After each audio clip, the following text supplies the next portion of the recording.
Lesson 2. Elements of SMART Goals. All right, let's take a look at my VSMART goal. There are several key factors to consider. The VSMART Go course on the 6 steps to establish a valuable life. First, we have the letter V. The V in my VSMART stands for value. If our goal has more value, then we will be more motivated to pursue and achieve it, and the goal will attract more people to join in, and the likelihood of its success will be much higher.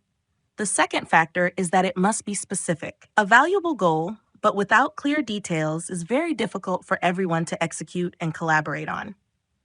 Next is the letter M, which stands for measurable. How do we measure our progress daily to see how close we are to our goal? It will be very easy to achieve the goal if we have measurable indicators. But if our goal lacks metrics for measurement, it is very difficult to complete it. Sometimes we are doing well, but we do not realize we are doing well and are nearing the finish line. We do not know the distance remaining or how far we have come. Next is feasibility.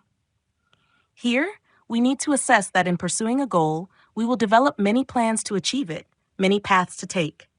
We must evaluate the feasibility of those plans and those paths to select the most suitable one to achieve our goal. Then there are the relevant factors. When we pursue a goal, it involves many other entities. For instance, if we operate in an economy, there will naturally be competitors, companies in the same industry, suppliers, our customers. All these factors and people, technological shifts, everything are relevant factors that we need to consider when setting our goals. And finally, determining the time factor, the deadline.